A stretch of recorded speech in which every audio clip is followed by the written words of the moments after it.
Salamat po, Panginoon, dahil Ikaw ang siyang nagbigay sa amin ng confidence and the assurance, O Lord God, na kapag kami ay nasa inyong mga kamay at Ikaw ang aming pastol, Panginoon, hindi kami magkukulang sa aming mga buhay. So, Father, we want to thank you and continue to praise you, Lord. Binubuksan po namin sa inyo ang aming mga puso, ang aming mga kaisipan, Panginoon, even as we receive your word this afternoon.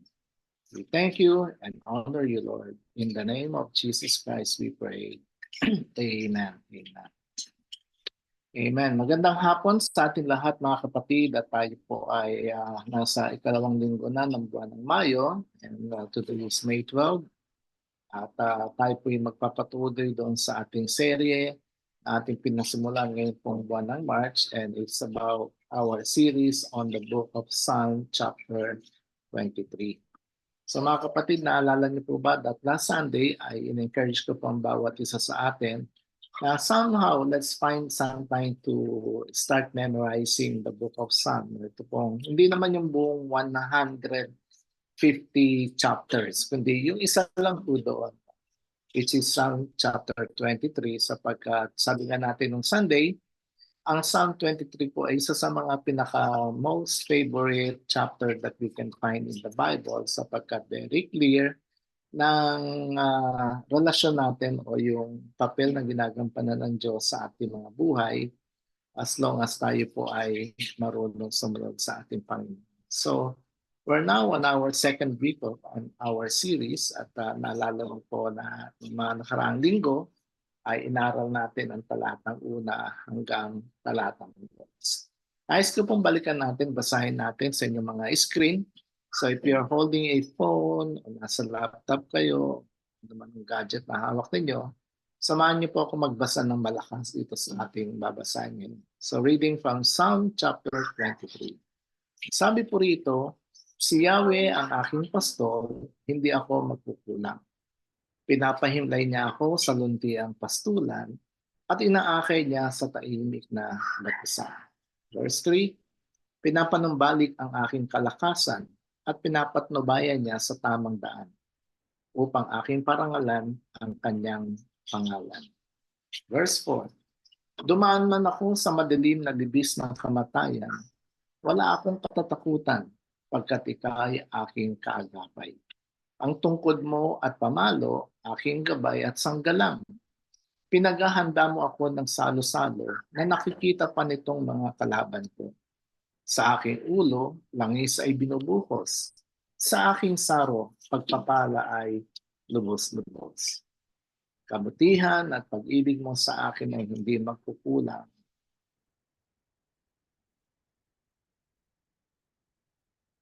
Siyang makakasama ko habang ako ay nabubuhay at magpakilanman sa bahay ni Yahweh mananahan. So mga kapatid, napakaganda po muli ng ating binasa. And again, if you're comfortable with reading and memorizing it with English, okay lang din po yun. Kung Ilocano o Cebuano, okay lang. No? Kung saan tayo kampante at masaya. But as long as we take some time to read and memorize the book of Psalm chapter 23. So, kung maalala po ninyo noong nakaraang linggo, ay ating po tinalakay na unang dalawang talata po in Psalm 23 is we're actually talking about the Lord Jesus Christ. Ang ating pong natalakay noong unang linggo sa talatang 2 at talatang 1 at talatang 2 ay tungkol po sa ating Panginoon bilang siyang ating mabuting pastor. Jesus Christ was referring to himself as the Good Shepherd. Ika nga, kung merong Good Shepherd, meron ding Bad Shepherd. At malinaw po yan tinalakay ni Jesus doon po sa John chapter 10. Sabi niya, merong mga pastol na bayaran.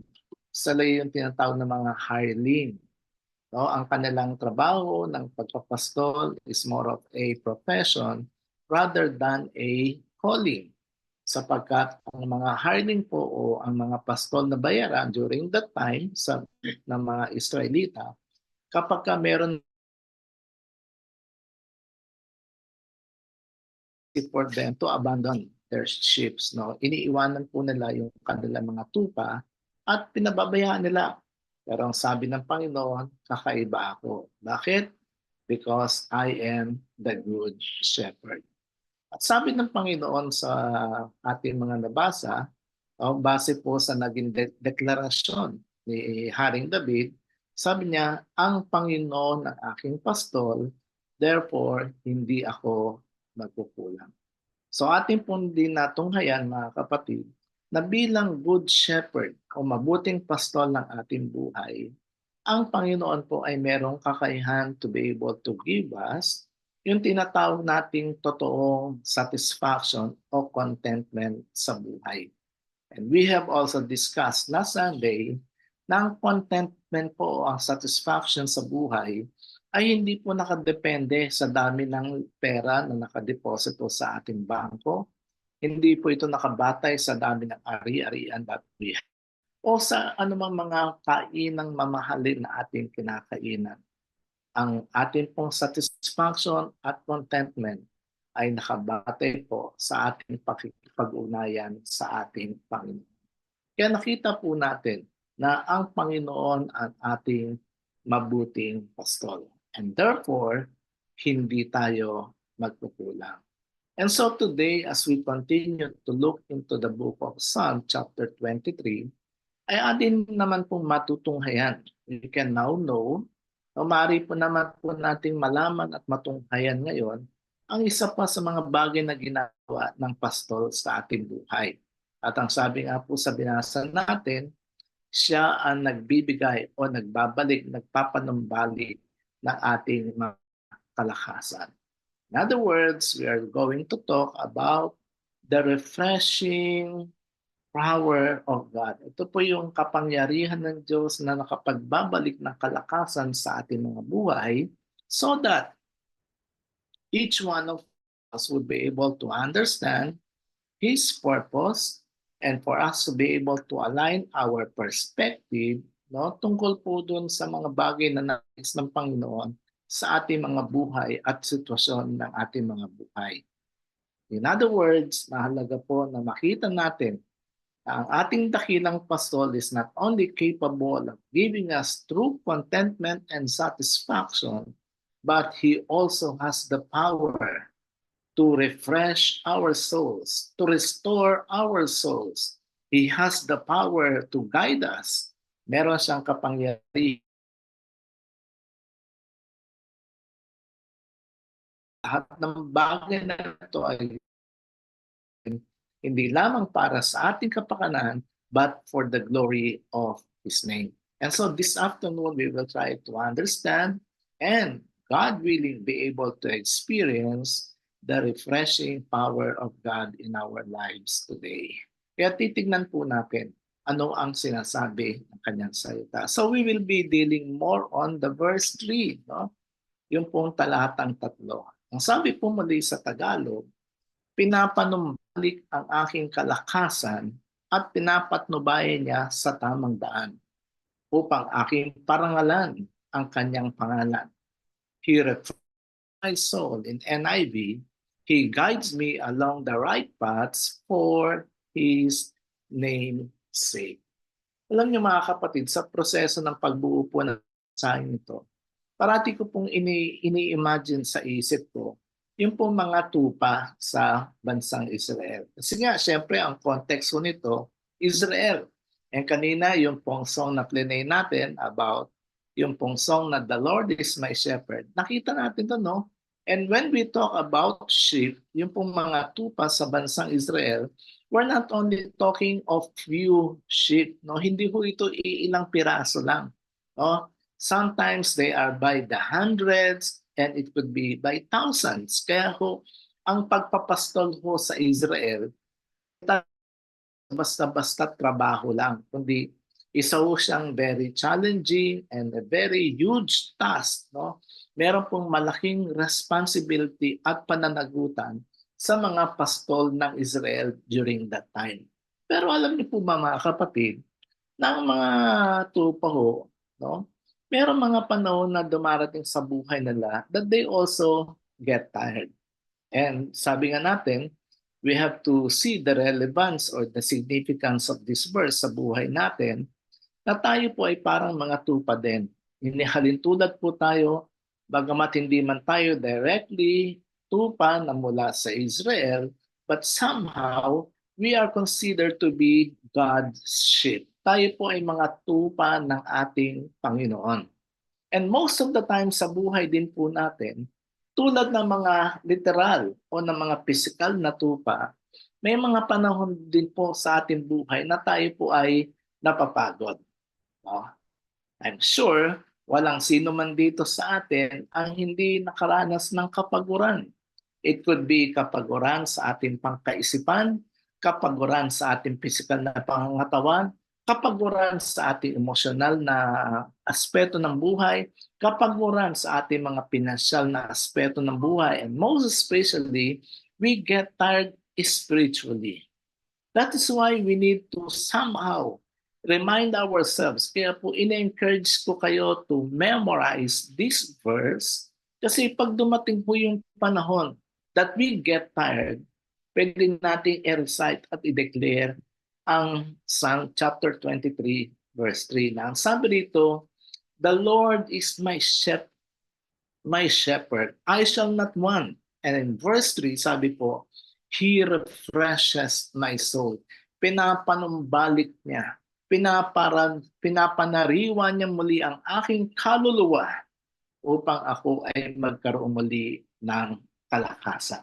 Hindi ba napakaganda ng mga kapatid na sa ating pong unayan sa Panginoon, we always have that, meron po parati sa ating lugar, meron po parating espasyo ang Diyos sa atin na kapag tayo ay pagod na, maaari tayong lumapit sa Kanya. So we are going to talk this afternoon about the refreshment, yung pananariwa ng tupa mula sa kanilang kapaguran. At titingnan po natin ng ilang mga panuntunan that we can learn this afternoon tungkol po sa pangako ng Diyos to restore our souls. Papanumbalikin niya muli ang kasiglahan, hindi lamang ng ating katawan, but even our souls. Sabi po rito sa verse 3, no, ang una po sa mga bagay na dapat natin maintindihan is that the Lord being our shepherd not only provides for our physical, financial, or whatever needs sa ating buhay, but He is also the Lord that restores our souls. Siya ho yung Diyos, Panginoon, siya yung pastol natin na nagpapanumbalik ng ating kalakasan sa ating mga kaluluwa. Muli, sabi po sa verse 3, pinapanumbalik ang aking kalakasan. O sa English, sa NLT, sabi rito, He restores my soul, He guides me along the right paths for His name's sake.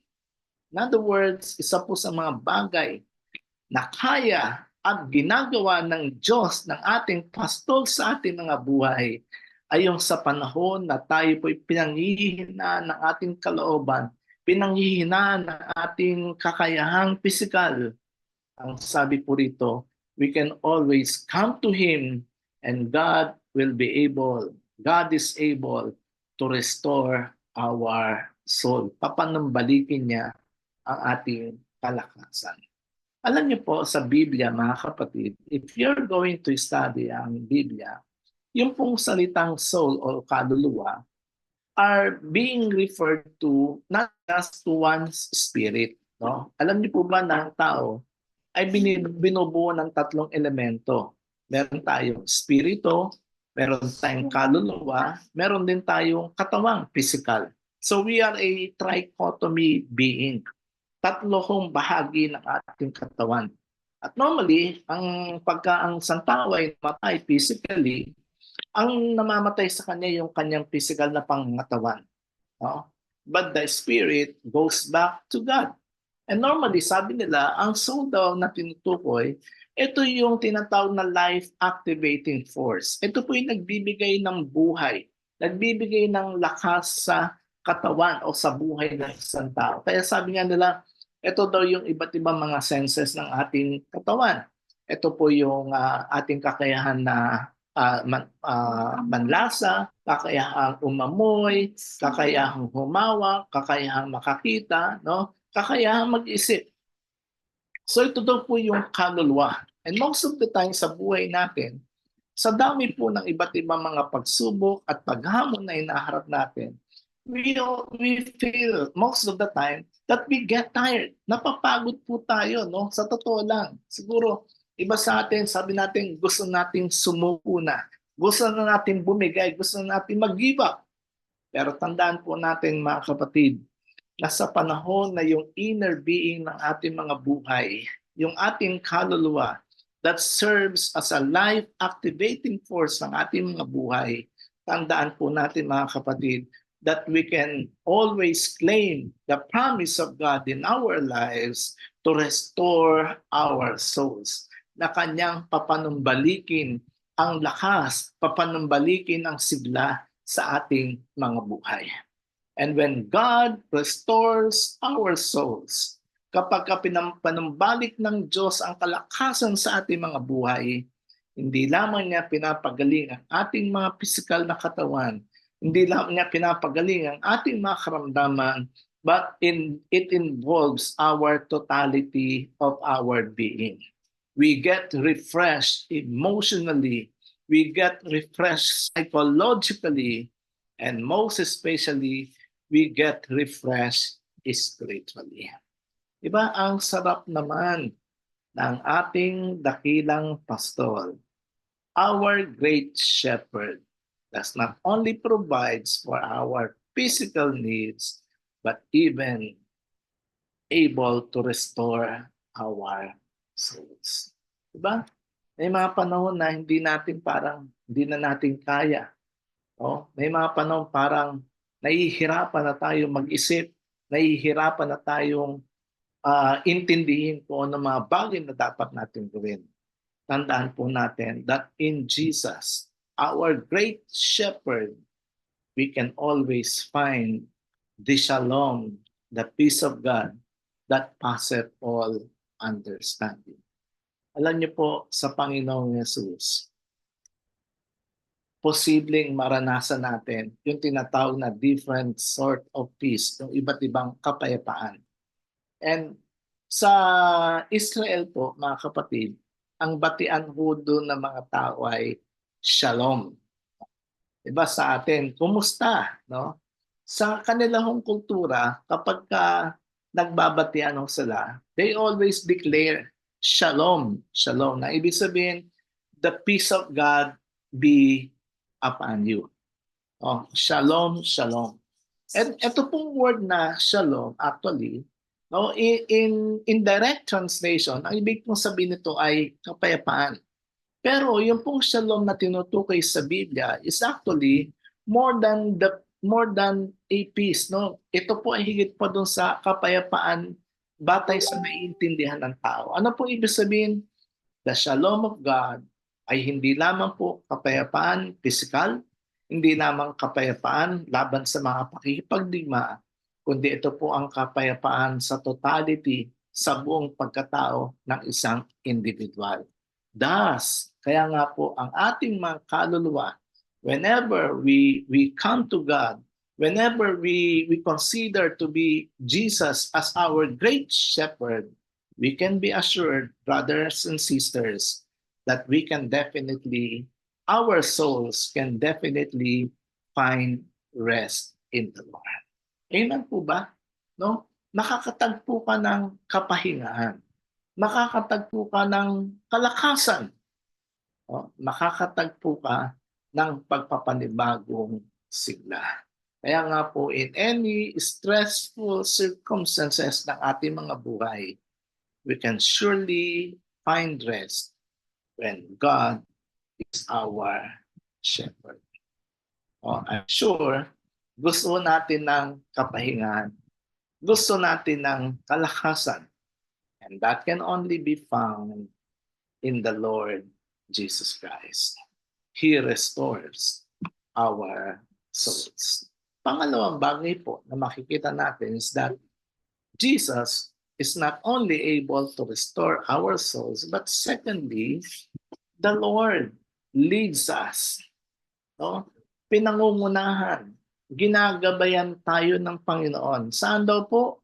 Sa tamang daan. Tayo po ay ginagabayan into the right path, into the path of righteousness. Again, verse 3, ang sabi po dito sa pangalawa, hindi lamang niya pinapanumbalik ang ating kalakasan, but secondly, pinapatnubayan niya tayo. Pinapatnubayan niya sa tamang daan. Sa English po, ang sabi rito, He guides me along the right paths. Of course, mga kapatid, ang isang pastol o ang isang mabuting pastol, parating iniisip mo ang kapakanan ng iyong mga tupa. Amen po ba? Bilang pastol, meron kang hawak na staff, no, yung tungkod, no, ito yung panggabay mo sa mga tupa, no. The shepherd will normally guide yung mga sheep, no, doon po sa lugar na alam niya hindi ito mapapahamak. He will guide them into a place na hindi malapit sa bangin. Dadalhin niya ang mga tupa habang naglalakad ito, hindi doon sa mga lugar na maaari silang malunod o mapahamak. Alam niyo, iniisip ko nga ho, ano ba ang trabaho ng tupa, no? Kasi of all the animals, no, hindi tulad ng kalabaw. Ang kalabaw is a working animal, no? Pwede mo siyang pag-araruhin, pwede siyang humila ng karwahe, ang kabayo, pwede siyang humila ng kalesa, pero ang tupa, ano nga ba? Na para bang generally speaking, ang tupa araw-araw kakain, magpapahinga, matutulog, tapos maglalakad. No? Parang ganun lang ang kanilang pinaka main function, no? Ang kanilang routine every day. Pero ang mga pastol ay hindi nagsasawa sa kanila. Anong ginagawa ng pastol? Pinapatnubayan niya ang mga tupa tungo saan? Sa tamang daan na kanilang dapat na tahakin. And that is one of the main tasks. Yung po ang isa sa mga mga pangunahing tungkulin na ginagampanan ng mga pastol. Ito ay yung araw-araw, they have to continually guide their sheep into the paths of righteousness o sa tama upang sa ganon ang mga tupa ay maging ligtas, hindi mahulog sa mga bangin o hindi mahulog sa anumang malalim na hukay. And that is what our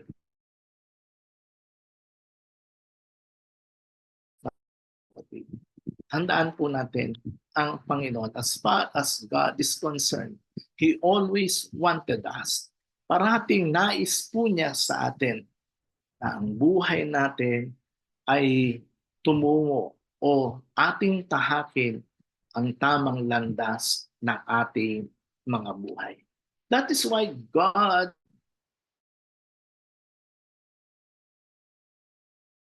po ang Panginoon ay naglagay ng pastol sa kanyang simbahan. Naglagay ng mga tagapanguna, naglagay ng mga tao that will take care of the sheep, will guide them, no? Tuturuan sila, gagabayan sila doon sa tamang landasin that they have to take. Because ultimately, mga kapatid, bilang mga Kristiyano, all of us will somehow, no, individually, we need to have a right standing with God. Dapat po magkaroon tayo ng tamang ugnayan. Magkaroon tayo ng tamang ugnayan o relasyon sa ating Panginoon.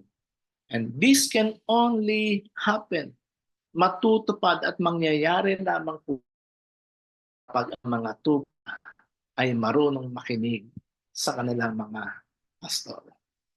Amen po ba? Di ba sa pangangalaga ng mga, siguro sa konteksto natin, hindi na nga tupa, mga kambing, di ba? Minsan sa mga kawan ng mga hayop, either tupa, kambing, kalabaw, kabayo, minsan kapag mayroong isang pasaway, hindi susunod, magbabago ng linya, lilihis siya, hihiwalay sa marami. Normally, these are the sheep these are the animals that get, sila yung mga napapahamak. Sila yung mga napupunta sa trahedya because they didn't follow.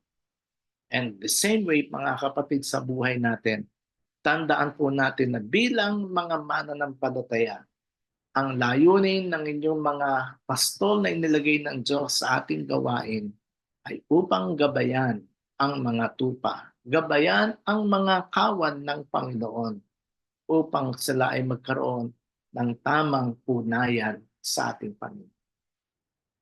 That means there should be no sin, there should be no dirt staining on anyone. O walang anumang dapat na bahid ng kasalanan o mantsa ng karumihan sa ating mga buhay, because that is our ultimate goal, to be able to live a Christ-like life. And that can only happen kapag ang isang tupa ay marunong sumunod sa kanyang pastor.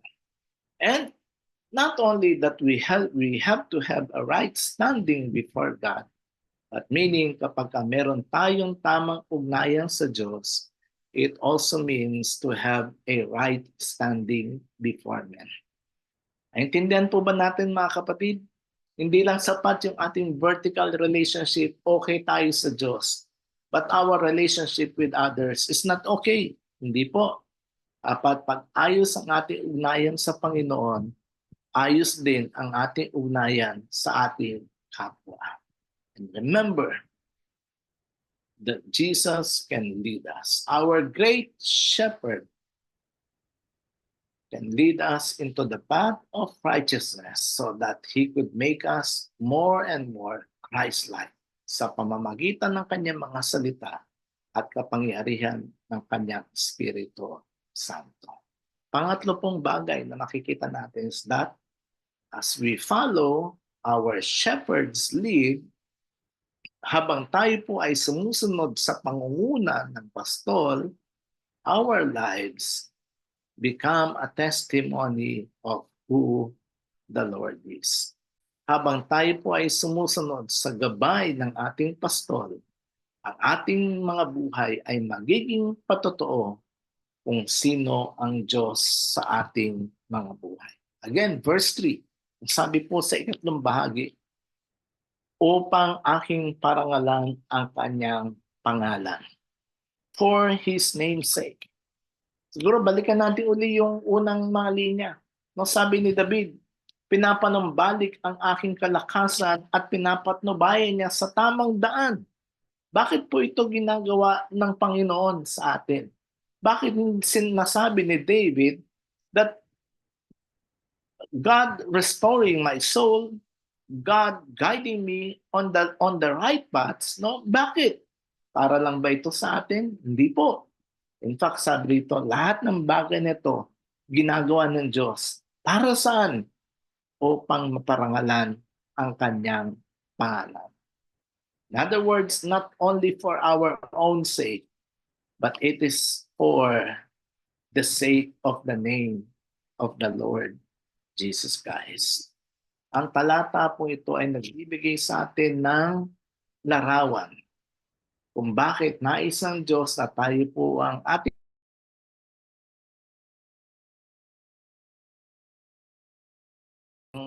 ang ating soul is guiding us into the right path of righteousness. Alam niyo po, ginagawa ko ito ng Panginoon not only for our own sakes, but ultimately para maparangalan ang pangalan ng ating Panginoon. So if we are experiencing the provision of God, the Lord is my shepherd, I shall not want. Oh, He guided me in green pastures. Ginagabayan niya ako sa madamong luntiang damo. Pinapainom niya ako sa matamis na batisan. No? Pinapanumbalik niya ang aking lakas at pinapatnubayan ako sa tamang daan. Kapatid, nangyayari ho ito at ginagawa ng Diyos sa atin. Hindi lang ho para sa ating kabutihan. But first and foremost, God is doing all these things for His name's sake. In other words, Nais ng Diyos na maparangalan ang kanyang pangalan sa pamamagitan ng buhay na ating ipinamumuhay. We enjoy God's blessings so that through us, sa pamamagitan ng ating buhay, ang pangalan ng Diyos ay mapaparangalan. In other words, kung ano man yung meron sa atin ngayon, no? Maganda ang buhay mo, nasa lugar ka para magpala sa ibang mga tao, no? Ano mang estado meron tayo, you're experiencing the provision, the goodness of God in your life. Tandaan mo, hindi to binibigay ng Diyos para sa ilang. Binibigay ito ng Diyos sa iyo. God allowing us to experience all these things so that His name will be glorified. Amen po ba? Nais ng Diyos na ang kanyang pangalan ay maparangalan because He is the only one being who truly deserves all the glory. Alam nyo, dami na natin mga tao siguro nakilala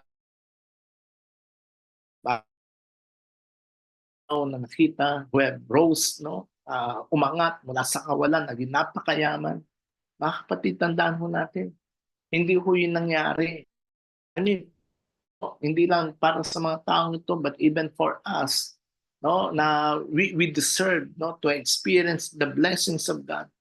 Pero tandaan natin, the moment na dumating ho ang mga bagay na ito sa buhay natin, nangyari ho ito hindi dahil sa para sa iyo, but it is actually for the name of God to be glorified. And the way God guides us, ang paraan ng Diyos sa kanyang patnubay sa atin, ay refleksyon kung sino siya, kung ano ang nakikita, no? Kung ano ang nakikita ng tao sa ating mga buhay, ang siya din magiging refleksyon kung sino ba ang Diyos sa ating mga buhay. Kaya po, hinahamon ko at ina-encourage ang bawat isa sa atin. This life na binigay ng Diyos sa atin, no? Sabi nga, ulitin ko, di ba? Sabi ko sa inyo, kung Kristiyano tayo, magpaka-Kristiyano na tayo. Sikapin na natin mabuhay tayo ng tamang ugnayan sa Panginoon. Sikapin natin na tayo ay susunod sa gabay ng Panginoon sa ating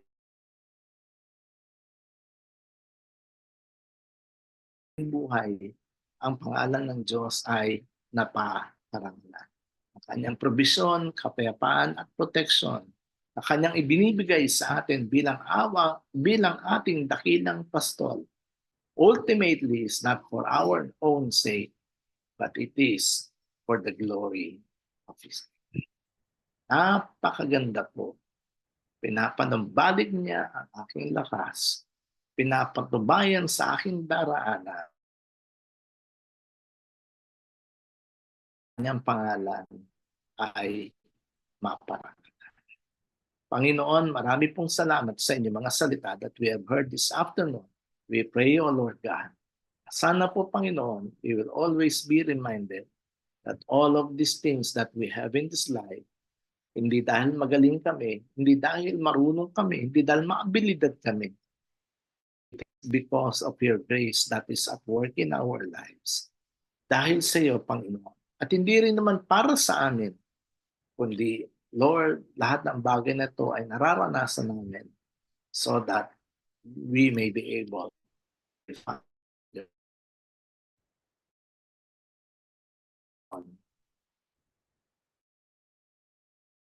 hindi lamang manatiling isang impormasyon, but we'll be able to experience the power of your word in our lives.